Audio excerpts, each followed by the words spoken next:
అందరికీ నమస్కారం. గౌరవనీయులు మన వర్కింగ్ ప్రెసిడెంట్ గారు కేటీఆర్ గారు, అదేవిధంగా పెద్దలు హరీష్ రావు గారు, వేదిక మీద ఉన్న ప్రతిపక్ష నాయకుల కౌన్సిల్లో మసంచారి గారితో పాటు వేదిక మీద ఉన్న పెద్దలందరికీ, వేదిక ముందున్న సోదరులకి సోదరిమణులకి పత్రికా సోదరులకు అందరికీ నమస్కారాలు. ఈరోజు బయట ఆవిష్కరణ సందర్భంగా అందరికీ కూడా కొత్త సంవత్సరం శుభాకాంక్షలు. గత సంవత్సరంలో జరిగినవన్నీ నెమరు వేసుకుంటూ భవిష్యత్తులో పార్టీకి ఇంకా మంచి బాటలు వేసుకుంటూ ముందుకు పోదామని ఇక్కడ వచ్చిన ప్రతి ఒక్కరికి మనస్ఫూర్తిగా విజ్ఞప్తి చేస్తా ఉన్నాను.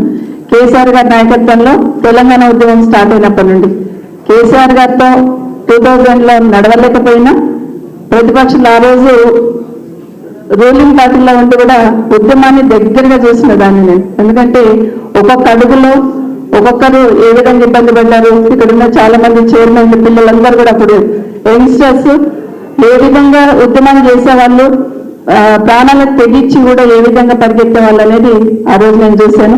ఇక్కడ ఫోటో చూస్తా ఉంటే కేసీఆర్ గారిది మీమ్స్ లో ఇంకా చాలా ఇబ్బందిగా ఉంది. మన తెలంగాణ ఇవ్వకపోతే అసలు కేసీఆర్ గారికి చాలా డేంజర్ గా ఉందన్నప్పుడు ఆ రోజు ప్రభుత్వం తరఫున నేను వెళ్ళాను మీమ్స్ కి.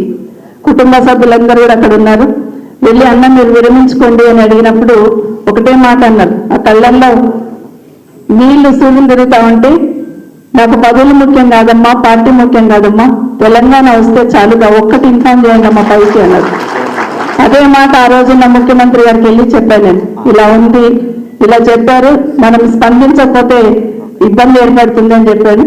నిజంగా అవన్నీ నెమరు వేసుకుంటున్న సందర్భంలో ఎన్నో ఒడిదుడుకులు ఎదుర్కొని రాష్ట్రాన్ని సాధించుకోవడమే కాకుండా రాష్ట్రాన్ని 10 సంవత్సరాలలో సొంత ఇంటిని ఏ విధంగా అయితే ఒక్కొక్కటి సర్దుకుంటూ పోతా ఉంటామో, సొంత ఇంటిలో కుటుంబ సభ్యులను ఏ విధంగా ఒకరొకరిని ఉమ్మడి కుటుంబం ఉంటే బాగు చేసుకుంటూ పోతామో ఆ విధంగా 10 సంవత్సరాలు కేసీఆర్ గారు తపన ఆరాటం ఈరోజు తెలంగాణ రాష్ట్రాన్ని దేశంలో మొదటి స్థానంలో నిలబెట్టిందని మాత్రం అందరం కూడా అంగీకరించాల్సిన అంశం.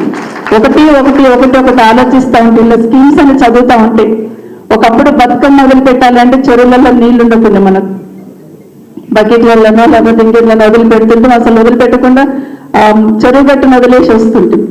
అట్లాంటిది ఒక విజన్తో చెరువులన్నీ కూడా ఎట్లా బాగు చేసుకోవాలని ఒక విజన్తో కానీ ప్రతి నీటి చుక్కను ఒడిసి పట్టుకొని వ్యవసాయానికి ఏ విధంగా అందించాలని ఆలోచన కానీ కేసీఆర్ గారు చేశారు. కాబట్టి ఈరోజు పుష్కలమైన పంటలు పండిస్తూ బాగున్న తెలంగాణని ఒక సంవత్సరం నుండి వెనకకి తిరిగి చూస్తే సంవత్సరం నుండి ఏం జరిగింది, రాష్ట్ర ప్రభుత్వం ఏం చేస్తుందని ఆలోచిస్తే ఏ మూలకు పోయినా ఏ వర్గాన్ని కదిలిచ్చినా ఎవరిని కదిలిచ్చినా కూడా కళ్ళ నుండి నీళ్లు మనసులో నుండి బాధను వెళ్ళగక్కుతున్నారు తప్పిస్తే ఈ ప్రభుత్వం బాగుంది భరోసాగా ఉన్నామని ఆలోచన మాత్రం ఒక్కరు కూడా చేయట్లేదనేది వాస్తవం.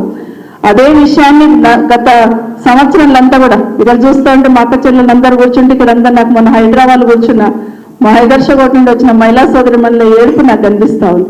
నిజంగా రోజు వాళ్ళు ఇక్కడికి వచ్చి ఒకరొకరు ఏ విధంగా బాధపడ్డారనేది చూస్తున్నాం. అట్లాంటి ప్రతి దాంట్లో మేమున్నామని భరోసా కేసీఆర్ గారి నాయకత్వంలో కేటీఆర్ గారు కానీ హరీష్ రావు గారు కానీ మిగతా అందరూ కూడా కల్పించే ప్రయత్నం చేసిన విషయాన్ని ఒకసారి గుర్తు చేసుకుంటూ అది నిజంగానే తట్టుకోలేక ఈరోజు ఈ ప్రభుత్వం ఏదో ఒక రకంగా మాట్లాడుతున్న గొంతులని ముందుండి నడిపిస్తున్న నాయకులను ఇబ్బంది పెట్టాలనే ప్రయత్నం చేస్తున్న విషయాన్ని మనం గమనిస్తా ఉన్నాం. పెద్దలు ఈశ్వర్ గారు చెప్పినట్టు ఖచ్చితంగా ఎట్లాంటి ఒడిదుడుకులు వచ్చినా కూడా ఒకరొకరు ఒక కేసీఆర్ లాగా తయారై ఖచ్చితంగా ఈ ప్రభుత్వానికి బుద్ధి చెప్తూ ప్రజలకు భరోసా ఇస్తూ ప్రజలకు అండగా ఉంటూ పార్టీకి ముందుండి నడిపించాల్సిన బాధ్యత ప్రతి ఒక్కరి మీద ఉంది. ప్రతి ఒక్కరి కింది స్థాయి మెంబర్షిప్ తీసుకున్న ఒక అభిమానితో పాటు కార్యకర్తలందరి మీద కూడా ఉందని కూడా మరొకసారి మనం చేస్తూ మనందరికీ తెలుసు కేటీఆర్ గారిని ఏ విధంగా ఇబ్బంది పెట్టాలనుకుంటున్నారు. ఒకసారి మనం అందరం గమనిస్తే ఒక్కసారి కాంగ్రెస్ పార్టీ ప్రభుత్వం డ్రాప్ పడిపోతుంది అన్నప్పుడు మెల్లిగా ఫోన్ ట్యాపింగ్ అంటారు, అక్కడ ఏముంటది ఒక రోజంతా చర్చ నడిపిస్తూ ఉంటారు. ఎక్కడైనా ఇబ్బంది అవుతుంది ప్రభుత్వానికి అన్నప్పుడు కాళేశ్వరం తీసుకొస్తా ఉంటారు.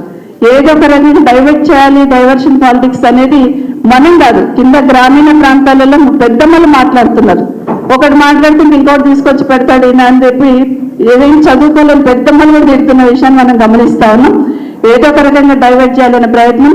మొన్నైతే రైతు భరోసాకు సంబంధించి ప్రశ్నిస్తారని ఒకే ఒక దాన్ని డైవర్ట్ చేయడానికి కేటీఆర్ గారి కేసు కూడా ముందు తీసుకొచ్చిన విషయం మనం గమనిస్తా ఉన్నాం.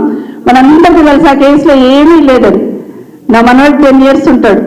వాడిని నా టీవీలో చూస్తూ కేటీఆర్ గారి గురించి చూస్తున్నప్పుడు ఎందుకు అరెస్ట్ చేస్తారు నాని అని అడిగాడు. ఎందుకంటే ఇక ఇట్లా చేస్తున్నారు, ఇట్లా మనం కార్ రేసింగ్ వచ్చిందంటే చాలా బాగా ఉండింది కదా, అది మంచిది కదా, మనం మంచి పేరు వచ్చింది కదా, మరి వద్దంటున్నారు, తప్పైంది అంటున్నారు, కేసు పెడుతున్నారంటే వీళ్ళ బుర్రలేదు నాని అనుకుంటే వెళ్ళిపోయింది. చిన్న మాట ఒకటే మాట అనుకుంటే వెళ్ళిపోయింది. ఎంత మంచి పేరు వచ్చింది కదా, ఎక్కడో చూస్తాము, వీళ్ళ బుర్రలేదు అనుకుంటే వెళ్ళిపోయింది. అంటే ఒకటి మాత్రం, రాష్ట్ర ప్రతిష్ట ఏ విధంగా పెరిగింది, రాష్ట్రానికి ఏ విధంగా ఆదాయం వచ్చిందనేది ఆలోచించకుండా అసలు ఎక్కడ నష్టం జరిగిందని కూడా వాళ్ళకే తెలియదు. కానీ కేటీఆర్ గారిని ఇబ్బంది పెట్టాలి ఒకటే ప్రయత్నం చేస్తున్నారు. ఆ విధంగా ప్రతి ఒక్కరి మానసిక స్థైర్యం దెబ్బతలని ప్రయత్నం చేస్తుంది. కాబట్టి ఇంకా మొండిగా, ఇంకా ధైర్యంతో ముందు పోయి మన పార్టీని మళ్ళీ అధికారంలోకి తీసుకొచ్చి ఈ రాష్ట్రానికి కేసీఆర్ గారి నాయకత్వమే శ్రీరామ రక్ష అనే దిశగా ప్రయత్నం చేద్దామని తెలియజేసుకుంటూ జై తెలంగాణ, జై కేసీఆర్.